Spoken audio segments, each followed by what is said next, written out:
íntimo con Dios, un conocimiento íntimo de Él, y la descendencia, un pacto que va a alcanzar a nuestras generaciones. Bueno, muchas gracias. Sí, esa era la duda que tenía. Ok, gracias, vale, hermano. pues, Rubén, que Dios te bendiga. Gracias, igualmente. Hasta luego. Quiero saludarte, adiós.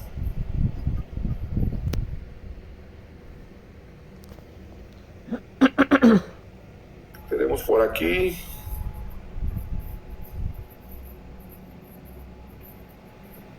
Sí, no tengo canal yo, Gabriel, como tal, pero está el canal de la iglesia donde están las publicaciones. Se llama Iglesia Bea. Hola, Hola, ¿con quién hablo? con Juan Pablo Mi Paz de Colombia. Hola, Juan Pablo, qué gusto. ¿Cómo me le ha ido? Qué bonito que usted sea tan generoso, que Dios me lo bendiga al compartirnos Ay, muy amable. Gracias. Qué chévere. Y cada vez que dice eso de confesional me rompe la cabeza, porque pues siempre uno ha crecido en esos contextos, pero estoy muy de acuerdo con lo que usted dice. Tengo una preguntita. Sí. Que no tiene que ver pues con lo que hoy nos compartía. No sé si hay algún problema que le haga. Ninguno. Bueno. Y es una pregunta un poco loca, ¿no? Porque yo trabajo con jóvenes, como anteriormente le decía, y uno cuando sale a la calle mira a algunos jóvenes muy hundidos en la droga, ya perdidos pues su conciencia, y yo digo, bueno, ¿qué pasa con ellos? O sea, ¿qué va a pasar al final de sus días? ¿Cierto? También miro, le explico el contexto de mi pregunta. Miro también chicos que nacen con muchas discapacidades y no con pues discapacidades motoras, ¿cierto? Discapacidades de la mente, etcétera. Y a veces digo, Dios, o bueno, ¿cuál sería? Si uno puede como teorizar otras realidades. No sé si me estoy enredando un poquito, pero ¿hay alguna línea como de otras realidades de que Dios hubiera dicho no? O sea, que todo sea como perfecto, o qué va a pasar con esas personas que no tienen la misma capacidad que nosotros. O sea, no sé si uno pueda como teorizar. Entonces yo hablaba con Dios, ¿no? Y le decía, bueno, papito Dios, o sea, ¿por qué no con esas personas no cambias esa situación? O sea, ¿por qué no nacimos? Obviamente nacimos en pecado y bueno, y todo eso. Pero uno puede como teorizar. Ha habido en la historia gente que ha teorizado como otras proyecciones para la humanidad. O sea, como qué hubiera pasado si por ejemplo Adán y Eva no hubieran pecado, qué hubiera pasado si a través de Jesucristo ya todo se hiciera perfecto. No sé si de pronto me comprende el contexto de lo que quiero como expresarle. Uh-huh. Sí, es inevitable leer la escritura y profundizar en ella y no empezarnos a hacer cierto tipo de preguntas como esas. El famoso si hubiera, ¿no? Eso. O qué pasa con alguien que tiene una discapacidad o alguien que ya perdió facultades mentales. La verdad es que la Biblia no nos da todas las respuestas. Hay gente que dice, en la Biblia vas a encontrar todas las respuestas. No es cierto, no tenemos todas las respuestas. Hay muchas cosas que no sabemos, hay muchas cosas que no entendemos. Pero lo que entendemos de Dios debe ser suficiente. Lo que Dios ya nos reveló acerca de Él nos sirve como ancla para poder tener las respuestas más importantes, si no es que todas. Pero, por ejemplo, cuando a mí me preguntan, ¿qué pasa con un discapacitado? ¿Cómo puede ser salvo si no acepta a Jesús? O un indígena de hace 10,000 años, ¿qué pasa? O nace uno de bebé. Todas esas preguntas son inevitables. Bueno, no tengo un versículo para responderte, pero sí tengo algo y sí sé algo. Dios es bueno y Dios es justo. No hay duda en eso. Eso sí nos lo ha dejado saber Dios y nos lo ha demostrado, que Él es bueno y que Él es justo. Entonces, aunque no sé cómo vaya a pasar con un discapacitado, con un bebito, con un indígena que vivió hace miles de años, un hombre que vivió en cavernas y nunca llegó un predicador a él y jamás alguien que lo tuvieron instalado toda su casa, en su casa hasta que murió, sí sé algo. Dios es bueno y Dios es justo. Y como Dios es bueno y como Dios es justo, no va a condenar a nadie de una manera injusta. Entonces Dios sabrá, y ahí es donde descansamos. en el carácter que sí está revelado de Dios. Correcto, porque justo salía de mi casa ayer y había una chica que ya estaba demasiado bueno, no sé, pues sin usar la palabra mal, ¿no? Indigente, ya estaba muy hundida en la indigencia y estaba loca y se rascaba y bueno, me daba mucha tristeza. Y bueno, sí, o sea, hay que descansar en Dios de que Dios pues tendrá misericordia, ¿no? Y que no lo sabemos todo, ¿eh? No lo sabemos todo. Eso es otra. O sea, Dios actúa en esferas que nosotros ni siquiera entendemos. Eso también es importante saberlo. Y yo te podría platicar tres cosas bien rápidas que me consta de que hay una realidad más allá de la que nosotros percibimos. Si me permites, te las cuento rápidamente. Sí, claro, ¿no? En una ocasión, en la iglesia, fuimos a bautizar a un ancianato, a viejitos que ya están en sus últimos días de vida. Y entonces me preguntó nuestro hermano Heriberto, que no sé si me está escuchando, quizás me está escuchando porque luego se conecta, si podemos bautizar a unos viejitos, pero que ya estaban en estado catatónico. O sea, ellos no oyen, no hablan, no reaccionan, simple y llanamente no reaccionan. Y yo le dije, pues sí los podemos bautizar, si los familiares no tienen nada en contra. Me dijo, no, al contrario. Y dije, bueno, pues vamos a bautizarlos, ¿no? Ni siquiera los pudimos sumergir en agua, porque se mueren, ¿se me entiendes? Claro. Está en los últimos momentos, días de vida. Y además te digo, en estados ya últimos, casi vegetativos. Y ahí estaban sentaditos. Y entonces, ahí fue tremendo esto que yo viví, porque hay uno que se llamaba Fernando. Entonces yo les pregunto, ¿y cómo se llama? Y pues yo le oré al Señor, dije, Señor, pues para tu gloria, si sirve de algo, pues yo lo hago. Claro. Y después le pregunto a la que estaban ahí, ¿y él cómo se llama este señor? Y me dice, no, se llama Fernando. Pues Fernando no habla, Fernando no oye, Fernando no reacciona, Fernando nada. Entonces me acerco a Fernando, agarro agüita, porque no había manera de meterlo en ningún lugar, y le digo, Fernando, ¿aceptas al Señor? Y me contesta Fernando. Me contesta. Me dice, sí, acepto a Cristo en mi corazón. Entonces yo me quedo impresionado y dije, bueno, quizá yo entendí mal. Y pues está medio aislado, pero no tanto. Y ya le empiezo a decir, oye, Fernando, y él empieza a hablar conmigo y a responderme. Y finalmente digo, te arrepientes, sí, me arrepiento de mis pecados, no sé qué, acepto a Cristo en mi corazón, todo lo que, en el nombre del Padre, digo, amén, amén. Se sienta y vuelve a ponerse en estado catatónico. Bueno, él no se movía, él no hablaba, reaccionó nada más en ese instante. Entonces yo me di cuenta que hay otra realidad. O sea, de alguna forma espiritualmente quizás sí escuchan, quizás sí oyen, quizás están, porque estaba totalmente lúcido, ¿me entiendes? Esa es una. Otra que conozco, que es el padre de un congregante mío, que ya murió el padre hace poco, pero no por esto que te voy a platicar, muchos años después acaba de morir, esto que te voy a platicar, muchos años, donde él estaba con muerte cerebral. Entonces, mi congregante le iba y oraba con él y hablaba con su papá y le ponía alabanzas. Cuando le habían dicho doctores que él ya no tenía, ya estaba conectado por máquinas, pero él se rehusaba a desconectarlo.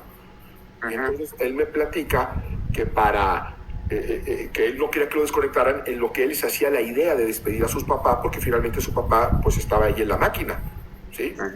Sin actividad cerebral, pero pues vivo.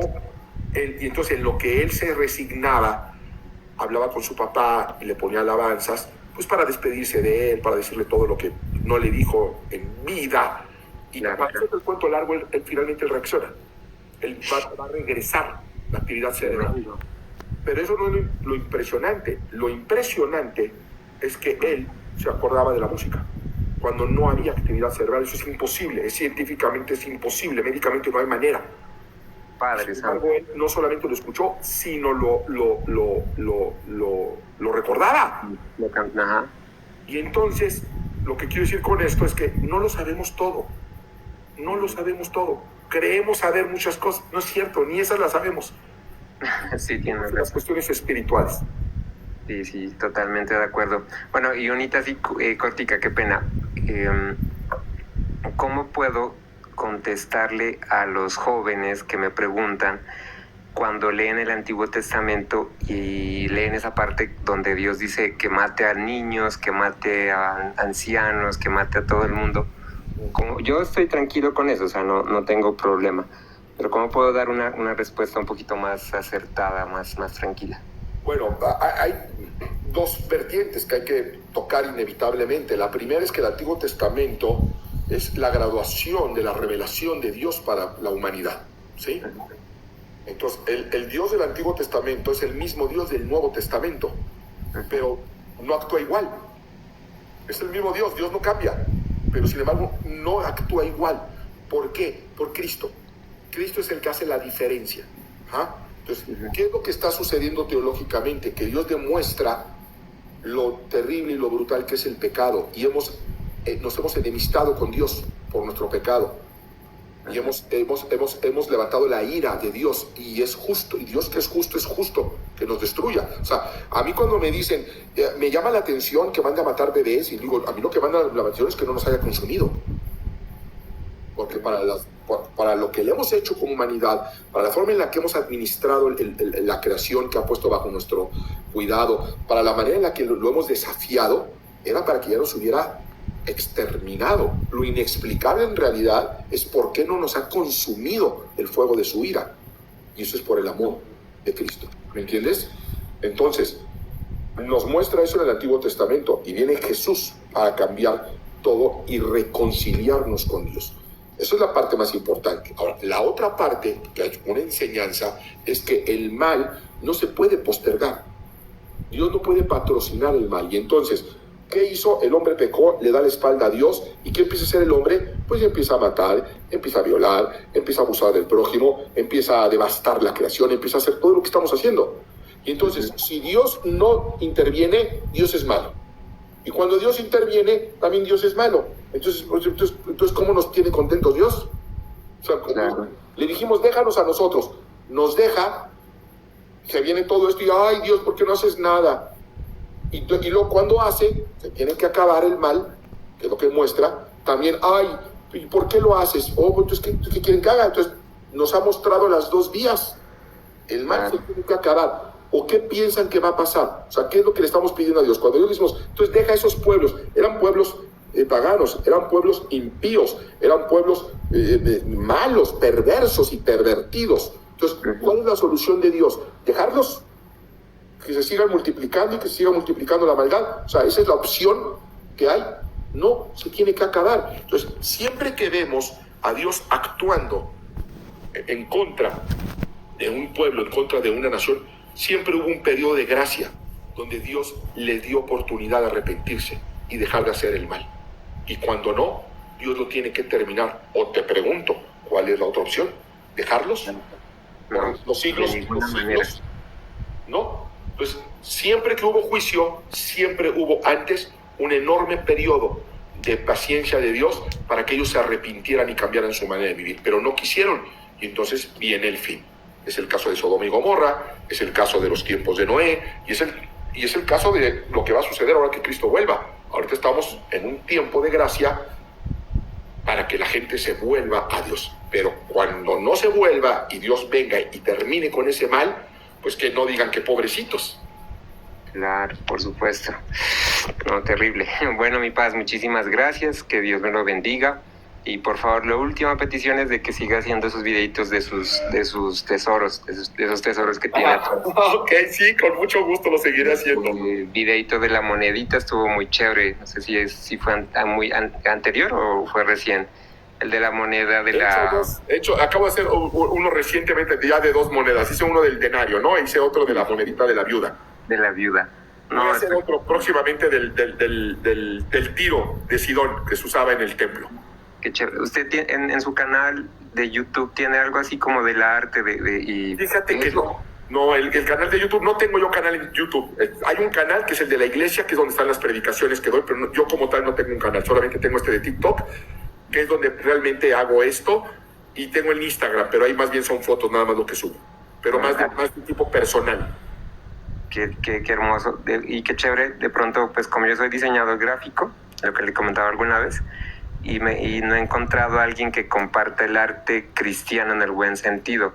No sé si de pronto algún día yo le podría hacer una entrevista como para que piensa de eso y como pues tiene tanto... Me gusta mucho, pues imagínate, soy presidente de la Academia Nacional de la Música y las Artes Cristianas. No me diga. Me gusta mucho.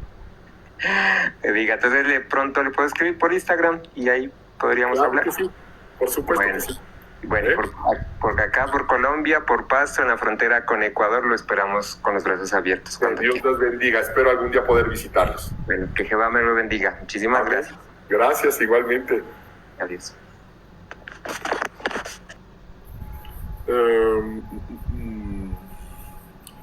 El ayuno verdadero es observar la forma y el fondo del ayuno. La forma, sabemos, es dejar de comer de comer y beber, o de comer nada más por un periodo determinado de al mínimo 24 horas, empezando de atardecer a atardecer. Esa es la forma.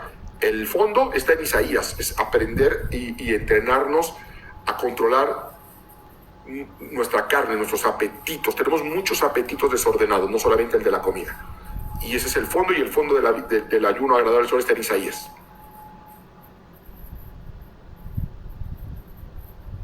Pues Dani, los pecados imperdonables son dos y están en la Biblia: la blasfemia en contra del Espíritu Santo y el no perdonar a los demás.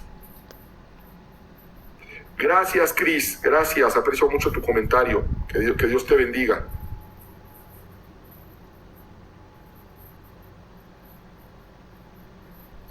Buenas noches. Es verdad que no se debe hacer el bautismo en bebés. Yo considero que no es escritural.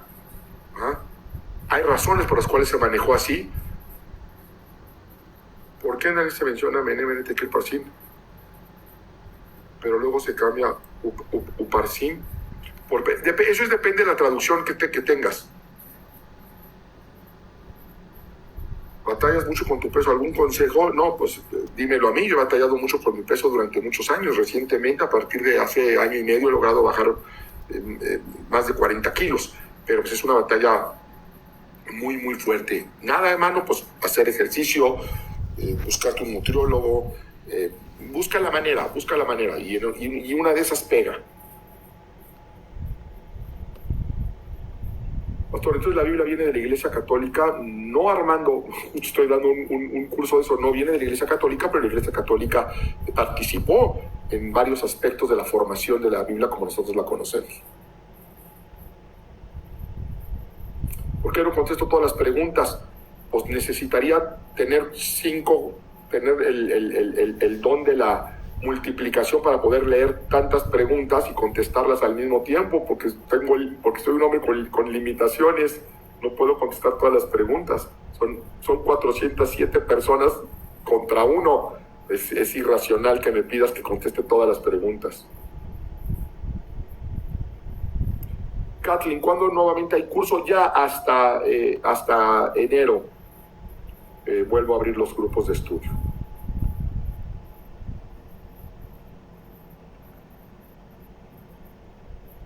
¿Por qué hay diferencias? Por variantes textuales que tienen que ver con el cuerpo crítico que usan para traducir la Biblia en relación a la cantidad de manuscritos que se han encontrado y la diferencia entre ellos. Entonces hay dos cuerpos críticos, el Textus Receptus y el texto crítico. Ahorita tomen el curso para que lo comprendan a fondo, pero básicamente en unos aparece y en otros no, y algunos consideran que uno es más fiable que el otro, pero pues hay razones por las cuales no está tan establecido. ¿Qué opina de la celebración del 12 de diciembre de la Virgen de Guadalupe? Ustedes saben que yo no soy católico.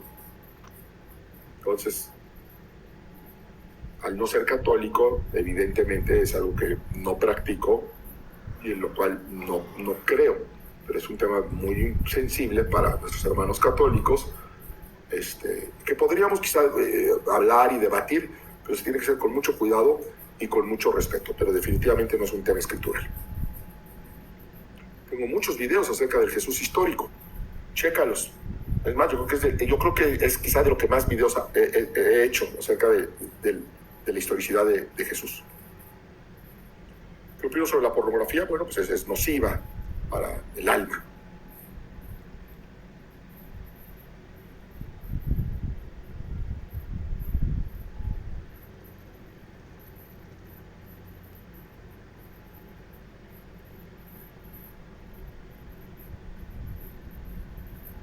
Sí, yo considero que sí. Estamos estudiando el libro de Apocalipsis todos los martes en YouTube.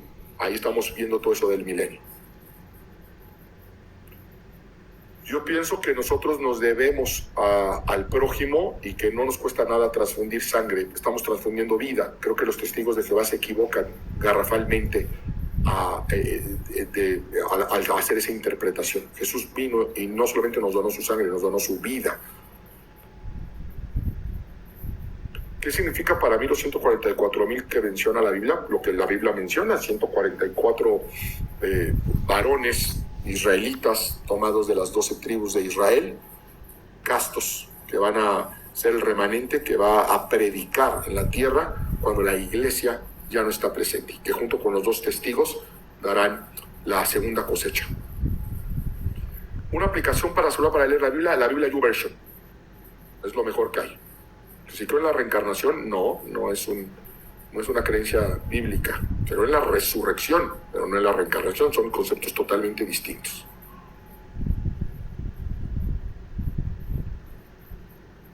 El Valle de los Huesos Secos no es de Daniel, es de Ezequiel, Caleb.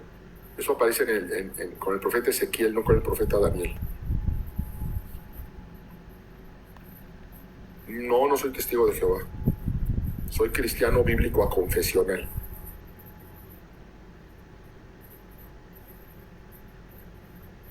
Yo considero que sí, Kathleen.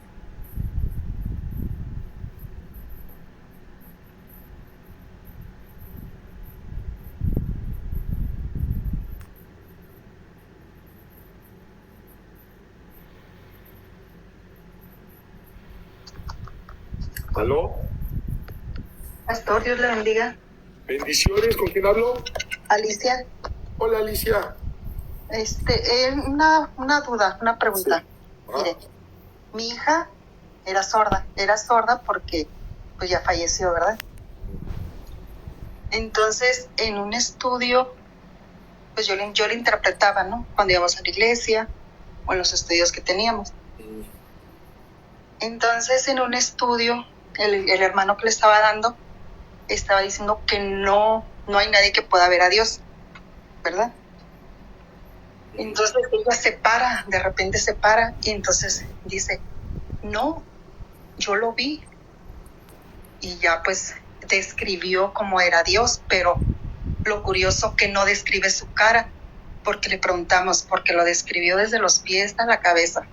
Entonces yo le dije, ¿cómo era su cara? Dice, no, su cara no se la pude ver porque era mucha luz. Entonces, ¿cree que eso pueda ser posible?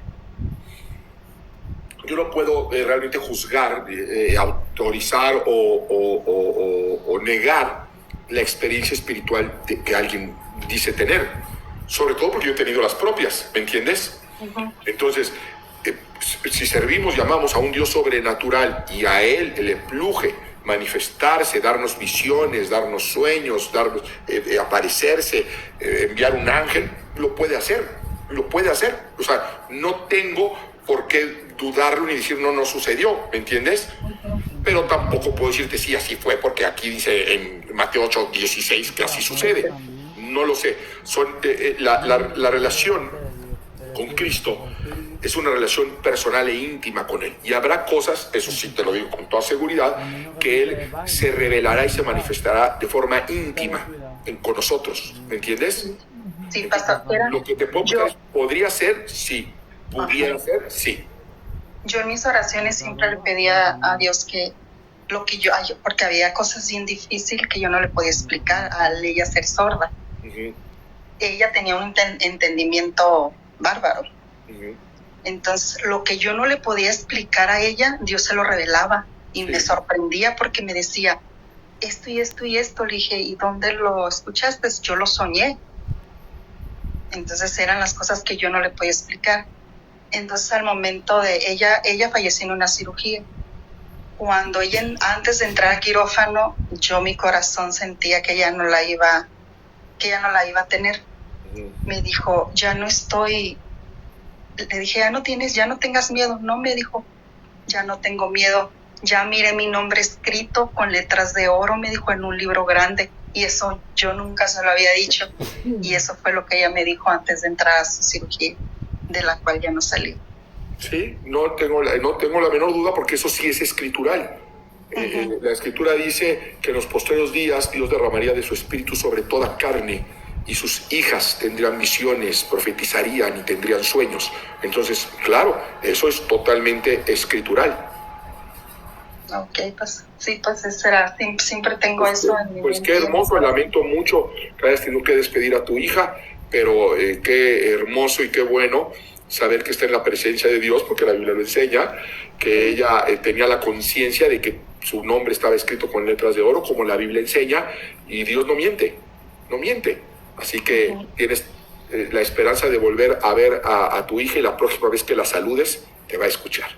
Sí, tengo toda la fe y la certeza. Pues muchas gracias. Esto era todo. Gracias a ti por compartirnos. Que Dios te bendiga.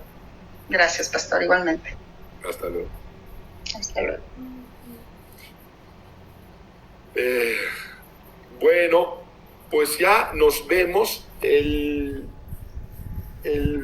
diccionario expositivo Vine es de lo mejor que hay. Ya no te puedo explicar las 70 semanas de Daniel, porque te estás metiendo en terrenos bien complicados, y ya me voy. Solamente quería saludarlos, hablar un ratito, que no fue un ratito, fue un ratototote, ¿sí? Pero realmente disfruto mucho. Sí, te cuento experiencias. Me ha pasado tantas cosas, muchas maravillosas, de todo. Es bueno creer en la Virgen. ¿Te refieres a la Virgen de Guadalupe? ¿Te refieres a la Virgen María? Que yo sé que para muchos es lo mismo, pero vuelvo a recordar. Miren, yo trato de ser evidentemente muy respetuoso, porque para mí ser cristiano, quien es cristiano, pues somos hermanos, y la salvación está en Cristo. Pero luego me hacen preguntas, entiendan que yo soy bíblico aconfesional. Entonces, evidentemente no coincido y tengo diferencias sustanciales con dogmas católicos o de otras denominaciones. Entonces, ese tipo de pregunta, pues, si ya saben que no, como para qué me preguntan, ¿no? Si hay alguna duda que podamos debatirlo a la luz de la escritura, a la luz de la historia, lo hago con mucho gusto, ¿sí? Pero me preguntan qué creo cuando ya saben lo que creo. A eso es a lo que voy. No es que me dé miedo o que no quiera incomodar a alguien, pues si es mi pan de todos los días. Eso me dedico a predicar la palabra de Dios. No hay semana que no me tenga que sentar en una mesa a debatir acerca de la escritura, y no solamente con hermanos de otras denominaciones, eso sería lo más fácil, de otras religiones. Entonces, pero no va por ahí. Si ya saben que no creo en algo, ¿para qué me lo preguntan? Ahora, si tú crees en algo y lo quieres debatir a la luz de la Biblia o de la historia, ahí sí lo podemos hacer con respeto, y lo hacemos.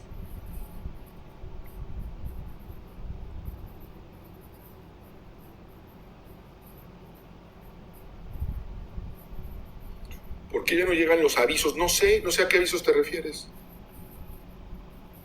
Bíblico confesional, que significa que yo solamente soy cristiano.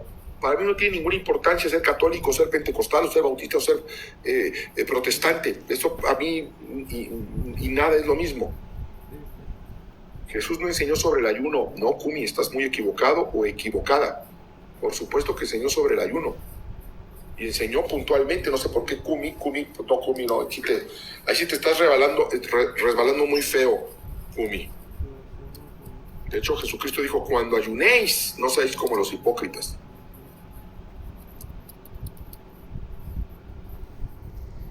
Sí enseñó. Sí enseñó puntualmente acerca del ayuno, ¿sí? Y además, no solamente enseñó sobre el ayuno, él ayunó. Recuerda que fue llevado al desierto por el Espíritu Santo, y que hizo ahí 40 días, ayunó. ¿Sí? Entonces es clarísimo el ayuno de Jesús, y además te dio instrucciones de cómo ayunar.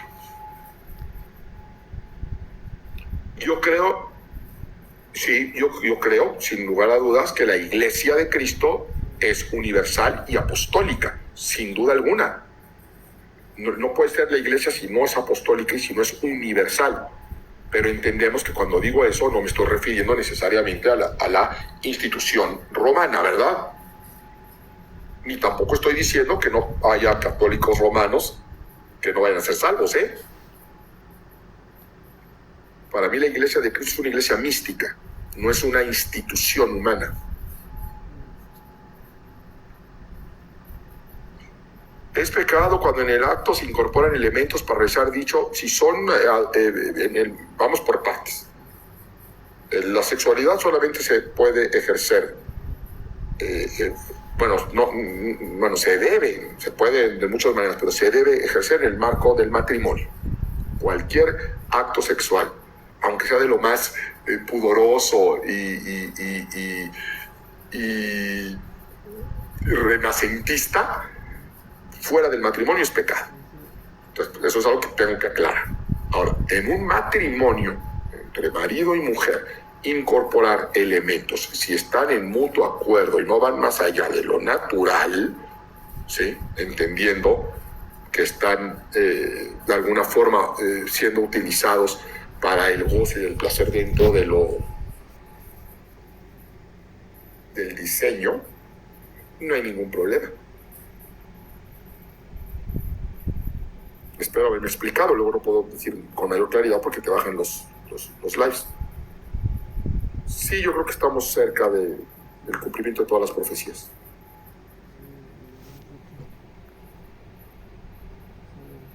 Pastor, en mi congregación no fui invitada a la cena del Señor. ¿Por qué? No, eso no está bien. Habla con tu pastor y dile que qué pasó, qué onda.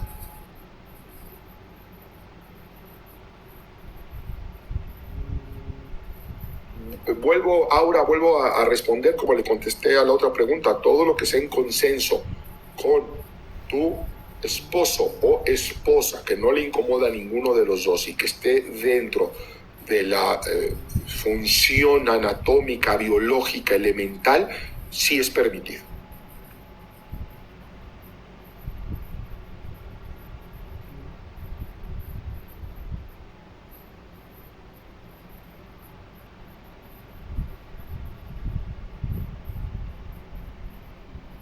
Yo creo que la escritura es la máxima norma de fe y de conducta, pero que debe ser asistida por la interpretación del Espíritu Santo. Y que esa correcta interpretación de la sola escritura, Dios no se la dio a una institución, sino se la da, de hecho, a cada uno de sus hijos. Por eso dice la escritura que nosotros somos templo del Espíritu Santo.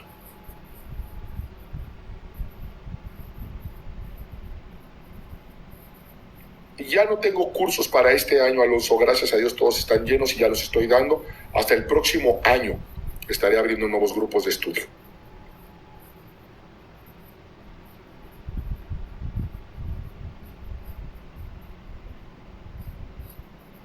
No viene, en la Biblia no viene la frecuencia para celebrar la Santa Cena.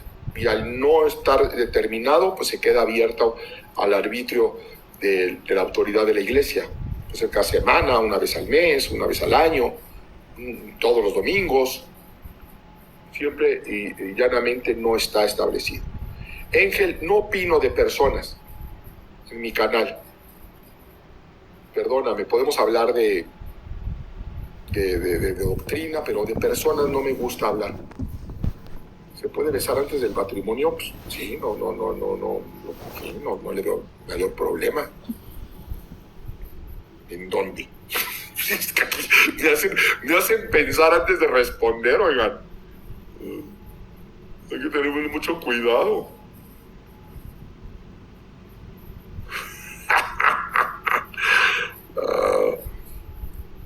No, ¿qué es eso de desdoblarse?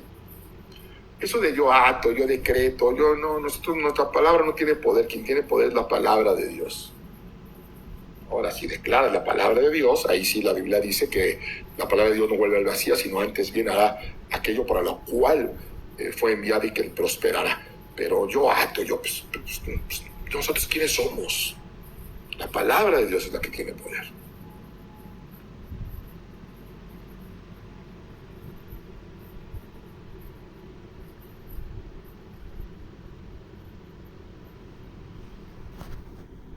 Sí, Satanás conoce las escrituras, las citó en el episodio de la tentación, está citando las escrituras.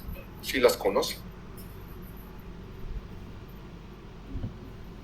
Por eso la Biblia dice que no solamente seamos oidores, sino hacedores de la palabra, dice Santiago, ¿no es cierto? Saludos, Lili. Bueno, hola. Sí. ¿Con quién hablo? Hola, pastor. Le habla Hola. Juan desde República Dominicana. Qué placer. ¿Qué tal, Juan? Todo Qué bien. gusto saludarte. Gracias por existir. Ay, qué amable eres. Realmente Muchas gracias. usted nos ayuda a entender muchas cosas. Realmente uno aprende bastante. Hay siempre dudas, pero es bueno aprender. Me gustaría que primero, si tiene la amabilidad de seguir a alguien en las redes, que es la pastora Lucy Cosme, ella lo sigue a usted en Instagram. Ok. Ahorita la busco, claro que sí, con Bien. mucho gusto. Ella tiene un devocional que se llama Rosas para el Alma. ¿Mm? Y nada, quería felicitarlo y hacerle una pregunta en cuanto a algo de las escrituras que estuve leyendo, que yo escuché a usted primero hablando de que Samuel, cuando de Don queda Samuel, pero yo siempre me puse a pensar, si fue Samuel, ¿por qué en ningún momento cuando él sube, él no dice que es Samuel, sino quien dice las especificaciones es el mismo Saúl? Dice, porque tiene un viejito, y cuando están en las escrituras está escrita que dice de dioses, lo dice en minúscula. O sea, y dice que subía. Entonces toda esa cosa me dice a mí como que no era Samuel. Pero cuando usted me dijo que él profetizó, entonces me dijo, pues no era. Me puso a dudar. Sí, la verdad es que es un texto bien difícil y bien complicado, ¿no? Por las implicaciones que trae. Sin embargo, si analizamos el texto, tú me preguntaste y yo te respondí. Sí. Porque así lo creo. No te lo puedo asegurar al 100. De decir, no, sí estoy como estoy completamente seguro de que Cristo vuelve, por ejemplo, ¿me entiendes? Sí, claro. Pero si yo tengo que tomar una decisión y me preguntan, yo me inclino a que sí era Samuel. Me imagino, no recuerdo la conversación que tuvimos, pero imagino que no fue lo único que te dije, sino que hay otros elementos, no es el único que hay. Hay otros elementos que me llevan a tener que pensar que es mucho más viable que fuera Samuel a que no sea Samuel. Ok.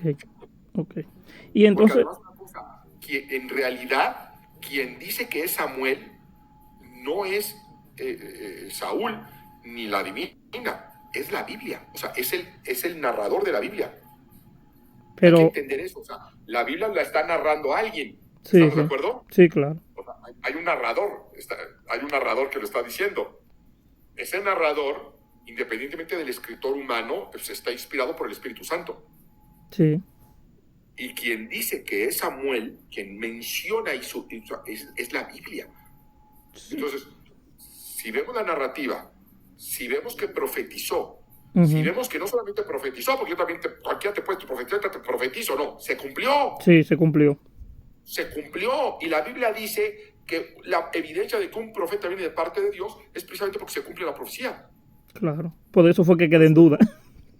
Y otra, no es que era el demonio. Bueno, si fue el demonio, pues fue el demonio más cristiano que ha existido, porque está regañando a Saúl. Sí, también. O sea, no lo está ni confundiendo, ni le está diciendo bien hecho, lo está regañando. Le está diciendo, hiciste esto, hiciste el otro, eso no está bien, ¿por qué perturbaste? ¿Por qué te apartaste de la palabra? Y ahora por eso dice el Señor, pum, pum, y sucede. O sea, ¿me entiendes? Sí, claro. Completamente. Entonces, yo no veo ningún elemento que no fue Samuel. No, claro, yo me quedaba era simplemente por la misma escritura. Ese punto de que había sido narrada, no lo había tomado en cuenta. Sí, okay. Si tomamos otros elementos, lo veo a favor de que sea Samuel. Y cuando yo he preguntado, porque yo tuve muchas discusiones con mi pastor a este respecto, finalmente él me dijo, el problema con esa, y yo digo, ¿por qué no lo predican más? Me dijo, es que el problema con eso es que si nosotros enseñamos que en el caso de Samuel, si era Samuel, la gente va a querer hablar con sus muertos. Bueno, es que eso ya es otra cosa. O sea, nosotros no podemos transgredir el texto por lo que la gente vaya o no a hacer. Entonces hay que enseñarles que es abominación a Jehová consultar a los muertos, que es bíblico, es completamente bíblico. ¿Sí me entiendes? Sí. Pero no podemos decir que la Biblia dice algo que no dice para que la gente no vaya a hacer algo que es abominación. Mejor les enseñamos que es abominación a Yahvé consultar a los muertos, buscar a los muertos, comunicarse con los muertos, sean o no los muertos. Ese es otro tema. Ese es otro tema. Sí. ¿Me entiendes? Sí. Que sucede un poco, para ponerlo en perspectiva, sucede un poco lo del vino, que si como cristianos podemos beber vino o no. No sé cuál sea tu posición. Yo no tomo, yo soy abstemio, pero claramente en la Biblia un cristiano puede beber vino, lo que está condenado es emborracharse. Claro, la embriaguez. Exactamente. Entonces, cuando me preguntan, pastor, ¿yo como cristiano puedo tomar una copa de vino? Digo, yo en la Biblia no veo ningún elemento que diga que no. Al contrario, todo lo que veo es que sí. Y me dicen, no, es que a usted le ha de encantar tomar. Ha de ser usted bien borracho. No, yo soy abstemio, 100% abstemio. Pero no voy a transgredir el texto porque para que la gente no se vaya a emborrachar, porque aquí en Latinoamérica somos bien borrachos. No, mejor enseñamos que en emborracharse hay disolución y que si es un pecado, y que de hecho la Biblia dice que los borrachos no heredarán el reino de los cielos. Claro. ¿Sí? Pero de eso a una copa es diferente. Y entonces, ¿por qué no damos alcohol en la Santa Cena? Pues porque hay gente que lidia con el alcohol, pero no porque la Biblia prohíba y queramos hacer una doctrina simple y llanamente donde no la hay. No, y el mismo Jesús en un momento le dijo, pues a Juan que no come y bebe, ustedes no siguen. Y yo que como y bebo. Claro, sí, yo que como y bebo. Claro. Y luego hay unos que dicen, no, pero es que era jugo de uva. Y yo digo, ¿pero de dónde sacan que era jugo de uva? De ningún lado, de que eso les enseñó su pastor. Porque además, no solamente tenemos el texto bíblico, donde habla del vino, y habla del mosto, y de que piensan incluso que estaban borrachos, ¿me entiendes? O de que Noé se emborrachó. Sino tenemos además el contexto histórico. O sea, a la gente se le olvida que la Biblia se escribió en un contexto histórico, donde cuando se habla de eso, se habla de vino. Y luego la otra, tenemos evidencia arqueológica. O sea, se han encontrado recipientes del siglo I en Israel, a cada rato aparecen. Y hay pruebas, creo que se llama espectrometría, donde ven que tenían las vasijas y tenían vino. Existen las tinajas, o sea, se ven las tinajas de vino del siglo I, de galdeos, de judíos del primer siglo. Entonces tenemos arqueología, texto bíblico, contexto histórico a favor. Y los que dicen que era jugo de uva, lo único que tienen es su opinión. Es lo único que tienen. Su opinión es que para mí, jugo de uva en la Biblia significa, vino en la Biblia significa jugo de uva. Es su opinión, es la única que tienen. Pues es una locura. Pastor, gracias. Por último, que es otra duda, que dicen que si Dios, ¿por qué Dios quiso matar a Moisés? Que cuando le salió. Sí, ese es un episodio bien extraño. Estaba hablando de él hace un par de días, creo que aquí en TikTok. Es un episodio bien raro porque efectivamente Dios manda a llamar a Moisés para liberar al pueblo, y justo cuando Moisés se pone en camino, dice que Dios lo tira en cama para matarlo, ¿no? Para la intención de matarlo. Y luego la cosa se pone bien, ya está rara, ahí ya está bien raro, pues, a ver, Dios lo llama, y cuando lo llama, y él ya va a ir, porque al principio no quería ir, pero ya cuando ya quiere ir, además ahora Dios lo quiere matar. O sea, pero ¿qué locura es esa? Bueno, la respuesta está en leer todo el texto. ¿Qué sucede? Dice la Biblia que llega Séfora y le avienta los prepucios de sus hijos, que también está bien raro eso. Sí. Y ya, ahí sana Moisés. Y entonces ya continúa la historia que todos conocemos. ¿Realmente qué está pasando? Pues evidentemente hay una enseñanza, como siempre todo lo que hay en la Biblia, dice la Escritura que está escrito para nuestra enseñanza. ¿Cuál es la enseñanza que hay ahí en el fondo? Número uno, si Dios quiere matar a Moisés, lo mata. Sí, claro. No es que lo quisiera matar, ¿sí? Sino que lo hizo para provocar algo y para dejarnos finalmente a nosotros una enseñanza. Porque si lo quiere matar, es Dios. No hay forma de impedirlo, ¿ok? Entonces, más bien, lo estaba disciplinando. Algo quería llamar su atención. ¿Cuál fue lo que hace Séfora? Le tira los prepucios del hijo. ¿Qué quiere decir esto? Que ahí está la clave, está la llave que abre la respuesta. Moisés había sido llamado por Dios para liberar al pueblo, le está dando un lugar de liderazgo, lo va a llenar de poder, lo va a llenar de respaldo. Y Moisés no había cumplido con el único precepto que tenían en ese momento, que era el pacto abrámico. Ok, él estaba siguiendo a su... No estaba circuncidando a los hijos como hacía el pacto. No habían circuncidado a los hijos cuando es lo elemental que tenía que hacer. Todavía la ley mosaica no existía. De hecho, la ley mosaica se llama mosaica por Moisés, porque Dios se la da a Moisés. Sí. Pues esas leyes todavía no existían, pero ya existía un precedente, que era el pacto abrámico. Okay. Que lo único que tenía que hacer era mostrar que era parte del pueblo de Dios circuncidado. ¿Y qué creen? Moisés no lo había hecho. Entonces, la enseñanza, ¿cuál es? Nosotros no podemos pretender ser usados por Dios, o que Dios nos respalde, o que Dios nos ponga en una situación de liderazgo, cuando no cumplimos ni con lo básico. No se puede. Hay ciertos requisitos que tenemos que cumplir, y no es que se necesite la perfección, pero hay cuestiones básicas, y eso lo podemos ver trasladado al Nuevo Testamento, donde, por ejemplo, para ejercer un liderazgo, un pastorado, se necesitan requisitos básicos que están en la Escritura. Sí. Si quiere ser pastor, tiene que tener estos requisitos. Y si no los tiene, pues no debería ser pastor. Pero el mío sí lo... bueno, pues ya, eso yo ya no me meto. Yo nomás hablo de lo que viene en la Biblia. Yo tenía un concepto de que era Moisés que ella había circuncidado, porque como Moisés de niño no había sido circuncidado, como lo escondieron, como estaban matando a los niños cuando nació, él no se había circuncidado y ella lo había circuncidado. Entonces, yo me basaba en que en el próximo versículo Dios le habla a Aarón y le dice, ve a buscar a Moisés. Y yo dije, ¿por qué lo tenía que buscar? Si Moisés podía caminar. ¿Por qué Dios habla con Aarón donde Dios casi no habla con Aarón en la Biblia? Casi un episodio donde Dios habla con Aarón. Entonces yo digo, pero seguro era que él también fue circuncidado y no podía caminar. Eso yo pensando humanamente. Pudiera ser una interpretación. Sin embargo, recordemos que la instrucción de los judíos era que los bebés tenían que ser circuncidados a los 8 días de nacido. Sí. Y Moisés a los 8 días de nacido todavía estaba con sus padres. Sí, pero estaban matando a los niños en ese entonces. Estaban matando a los niños y él lo esconde. Sí. Cuando ella ve que ya no lo puede esconder, es cuando lo envía en un canasto en el río Nilo. Pero no era un bebé de 8 días de nacido. No. Entonces, el suponer que Moisés no estaba circuncidado es una suposición nada más, que realmente pues tampoco tiene mucho fundamento, porque lo que la Biblia dice es que la hija de Faraón lo recoge y ella se agrada del bebé. No es que no dice ningún lugar, pero no estaba circuncidado. Evidentemente los egipcios no lo iban a circuncidar, eso sí es cierto, pero no hay ninguna razón que nos lleve a concluir que Moisés no estaba circuncidado. Al contrario, entendiendo que venían de una familia israelita que seguía al Señor y que amaba al Señor, como lo fueron los padres de Moisés, y que incluso la madre de Moisés demuestra su fe de una manera increíble al ponerle una canastilla y tirarlo al río Nilo. Ahorita te digo por qué.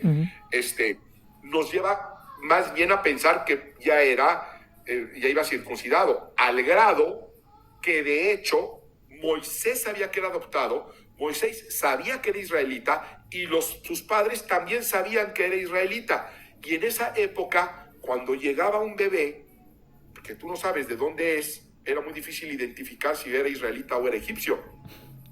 Okay. Entonces, realmente no hay, más bien yo sí creo que Moisés estaba circuncidado. Y por eso sabían que habían adoptado a un niño israelita, y por eso Moisés supo siempre que fue israelita. Ahora, te lo puedo asegurar, te lo puedo jurar, no, porque la Biblia no lo dice. Pero nuevamente no veo elementos para llegar a esa conclusión. De hecho, si nos profundizamos en el contexto, los elementos nos llevan en otra dirección. Que de hecho sí estaba circuncidado, aunque el texto no lo diga. Okay. Sí, porque además era ya un niño de meses. Sí. Hubieran faltado los papás al no circuncidarlo. No, y que quizá lo pudieron hacer en cualquier momento.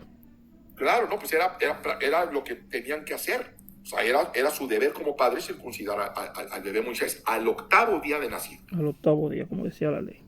Claro. Como dice el estatuto. Sí. Pastor, y última pregunta, una poco más complicada, de por qué Eliseo, cuando le dicen calvo que sube, que él dice una maldición, yo quiero saber si quizá esa interpretación de Calvo está, quizá fue mal traducida.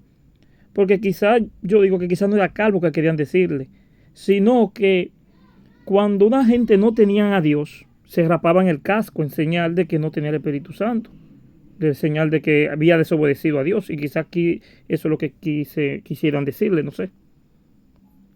Sí, nosotros leemos un texto muy extraño donde pareciera que por decirle pelón a alguien, Jehová va y envía la osa y acaba con un montón de niños, ¿no? Sí, 42 jóvenes. Eso es lo que normalmente hemos leído. La realidad y la crítica textual nos marca a que, número uno, no necesariamente eran niños. O sea, nosotros nos llamamos niños.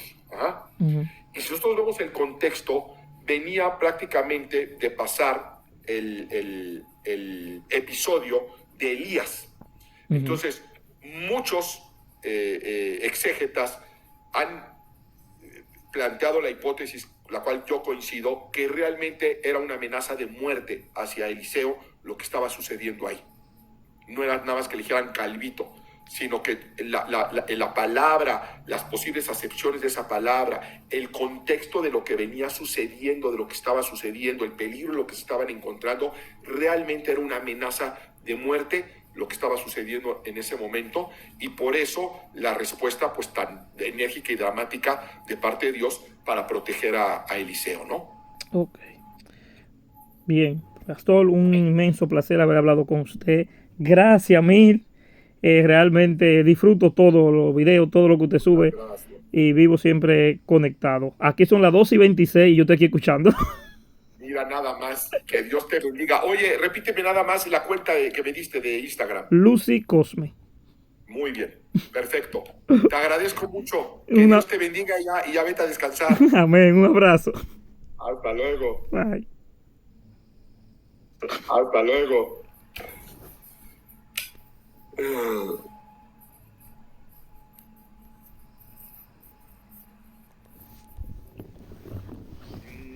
Pregúntale al pastor, pide su opinión. ¿De qué? Que me perdí algo aquí, ¿verdad?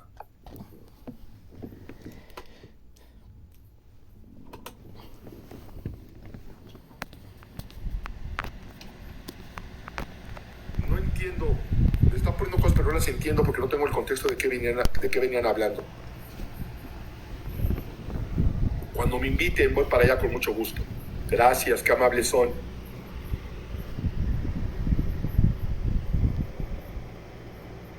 ¿Cómo que? No entiendo eso de la mentira que salva una vida. Entonces, si no es jugo de uva, no es jugo de uva, es vino. Es vino. Es vino. Es el fruto de la vid fermentado. Es vino, como el vino que nosotros conocemos. Tengo varios videos al respecto, chéquenlos.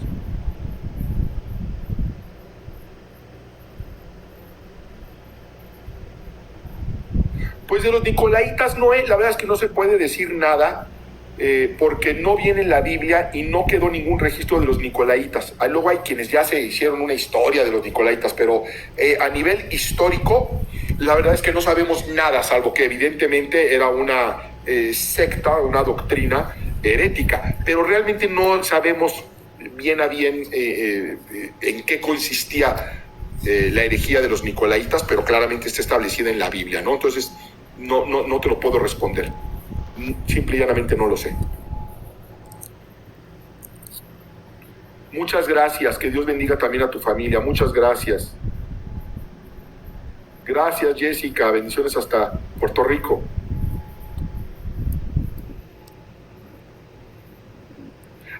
La de Abraham, no, lo que pasa es que la mentira no salvó la vida aparentemente, pero sabemos que Dios no se agrada de las mentiras, incluso sabemos quién es el padre de la mentira, y el que en ese momento haya traído una acción aparentemente benéfica, no quiere decir que lo haya sido. Yo estoy convencido que Dios lo hubiera protegido. De hecho, el rey se va a enojar con Abraham y dice, pero ¿por qué me mentiste? No había necesidad de mentir, ¿no? Entonces no nos salvó la vida por mentir. Mintió y quedó registrado que mintió Abraham. Y ya por no hablar de otras mentiras en la Biblia que fueron catastróficas para la persona, para su generación e incluso hasta para la humanidad. Parece ser que algo tenía que ver con la alabanza porque habla de sus tamboriles, ¿no? Cuando se describe a Satanás en Ezequiel. Entonces, como que sí tenía algo que ver con la música, con la alabanza.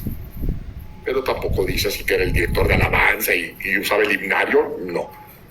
Se desprende de la descripción que hace Ezequiel.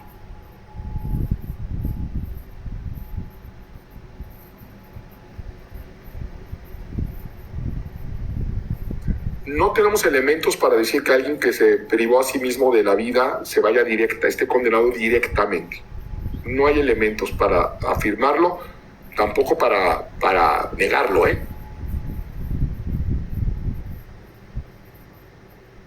¿Qué opina de la música y el baile? Pues que en su momento, en su lugar, con la persona adecuada, de la manera adecuada, no tiene absolutamente nada de malo. Es más, creo que tiene algo de bueno.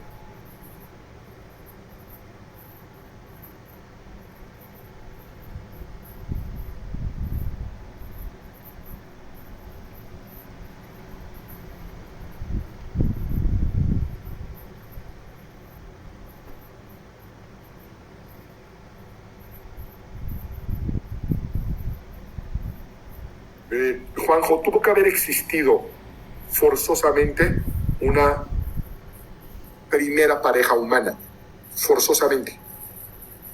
¿Sí? Entonces, cuando no habla de literal, algo se refiere quizá al relato. Pero si no, ¿cuál es la otra opción? Si Adán y Eva no fueron reales, entonces, ¿cuál es la otra opción? ¿De qué estamos hablando? ¿De evolución? ¿Te das cuenta? Entonces, no hay que confundir el peligro de la literalidad con lo que pudo haber sido y que se está narrando de cierta manera. Pero forzosamente tuvo que haber existido la primera pareja humana. Es que no sé a qué te refieres con música no cristiana. Para mí la música no es cristiana ni no cristiana, la música es música. El mensaje que trae esa música la convertirá en música agradable o desagradable a Dios. Música que edifica o música que destruye. Entonces es todo un tema de la música cristiana que quizá valga la pena tocar, pero después, porque ya nos vamos, pero yo les agradezco profundamente que se hayan conectado. Y sí, el Leviatán sí es un ser literal, es un gran pez al servicio del Señor. Lo sabemos porque no solamente aparece en el Apocalipsis, que es un libro que pudiera ser alegórico, sino porque aparece en otros libros donde se refiere a él de manera literal. Bueno, nos vamos, muchas gracias por haberse conectado. Hoy es viernes.